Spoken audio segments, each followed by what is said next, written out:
Ang vlog natin ngayon ay tungkol sa mga bagong labas na balita sa buong mundo ngayong 2021 na maaring hindi mo pa napakinggan, at mga balitang kababalaghan at kasindak-sindak na nagba-viral at nagpapayanig sa Twitter, sa telebisyon, sa Facebook, sa Instagram, at maging sa YouTube at sa lahat ng sulok ng internet.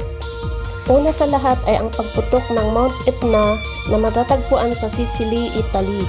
Noong February 16, 2021 ay nag-aalburuto na ang Mount Etna. Masugid itong sinubaybayan ng mga taga-Europe at noon ngang February 22 ay naglabas ito ng sobrang galit at umabot hanggang 1,500 meters ang lawak at layo ng ibinuga nitong lava. Pangalawang balita ay ang matinding krisis sa Myanmar at kasabay nga ng pagputok ng Mount Etna ay nagtipon-tipon ang milyong-milyong mga Burmese para ipahayag na gusto na nila ng demokrasya. Ayaw nila ng military government at gusto nilang palabasin na ng mga militar ang binihag nilang mga democratic leaders tulad ni na Councilor Aung San Suu Kyi at President Win Myint. Tinawag nila itong 222 Revolution dahil nangyari ng February 22, 2021. Hindi ko napahabain pa ito dahil na-feature ko na sa nauna kong videos. Nag-viral naman sa Twitter at Facebook ang isang reporter sa Ecuador na kasalukuyang nasa live broadcast ay tinutukan ng baril ng isang hold-upper. Walang magawa ang reporter at TV crew kundi ibigay ang lahat ng kanilang pera sa lalaki. Kasindak-sindak naman ang balita mula Crawley County, Oklahoma State. Kinokonsidera ng kanilang district attorney na si Jason Hicks ang death penalty para kay Lawrence Paul Anderson na ngayon ay nakakulong. Noong February 12, 2021 ay natagpuan ng mga pulis si Andrea Lynn Blankenship sa kanyang bahay na wala ng buhay at putol-putol. Inamin ng kanyang kapitbahay na si Lawrence na dinukot nito ang puso ni Andrea Lynn at dinala sa bahay ng kanyang tiyuhin at iniluto ito, sinahugan ng patatas at ipinakain sa kanyang pamilya para umalis daw ang mga demonyo. Masusing nagsaliksik pa ang Oklahoma State Bureau of Investigation at napag-alamang pinatay ni Lawrence Anderson pati ang kanyang tiyuhin at ang apo nitong 4 years old pa lamang. At sinaksak ng kutsilyo ang dalawang mata ng kanyang tiyahin. Napag-alamang kalalaya pa lamang ni Anderson mula sa kulungan at nakikitira ito sa kanyang tiyuhin at pamilya nito. Si Anderson ngayon ay nasasakdal sa kasong 3 count of first-degree murder at 2 felony charges of assault and battery with a deadly weapon and maiming. Ito naman ay magandang balita.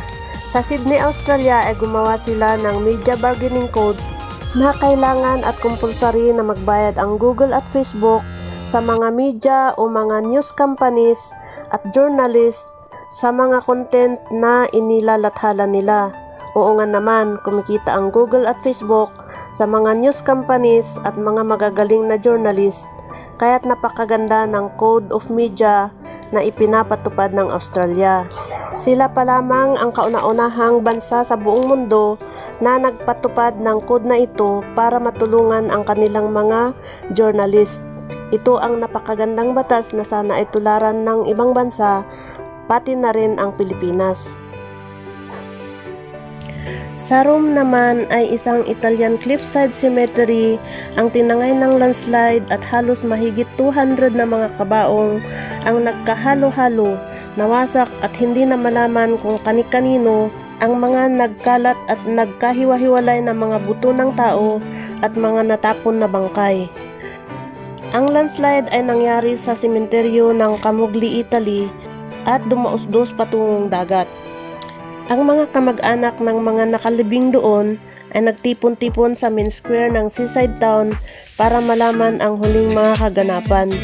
Ang pangyayaring ito ay isang napakalaking suliranin para sa kanila at kasulukuyang nagdudulot ng emosyonal na sakit. Isang lalaking nagluluksa ang nagsabi ng ganito, "Ito ang Italy, kahit patay ng mga tao ay walang kapayapaan sa kanila." Isa namang babae ang nagsabi, "Matagal nang patay ang aking ina, pero parang pinatay ulit siya." Ang landslide na nangyari sa cemetery, ayon sa geologist doon, ay sanhi ng kulang na maintenance at kulang na atensyon ng kanilang gobyerno. Napag-alamang napansin na ng mga tao noong 2012 pa ang mga crack sa sementeryo.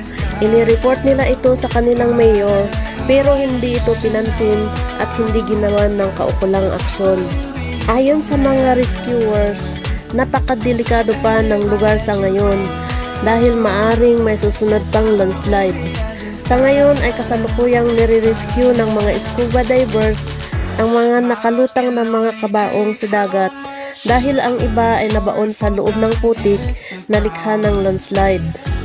Sa COVID-19 update naman ay isa-isa nang nagpatupad ng pagbabakuna ang mga bansa sa buong mundo. Ang kauna-unahang bansa na nagpatupad ng vaksin ay ang United Kingdom gamit ang AstraZeneca vaccine. Sa buong mundo ay maihigit 100 na mga bansa ang nag-umpisa na ng pagbabakuna. Sa Southeast Asia ay nanguna ang Singapore na mag-acquire ng COVID-19 vaccine. Sumunod ang Indonesia, Thailand, Malaysia, Vietnam at sa Pilipinas ay hindi pa dumarating yung sinabi ng DOH na darating ngayong February.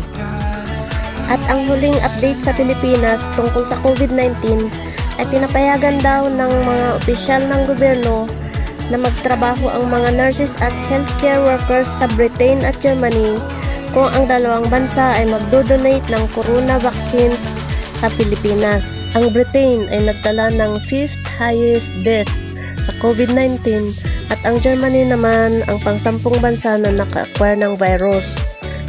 Ayon sa mga spokesperson ng dalawang bansa ay wala silang plano para sa vaccine deal na alok ng Pilipinas kapalit ng mga nurses.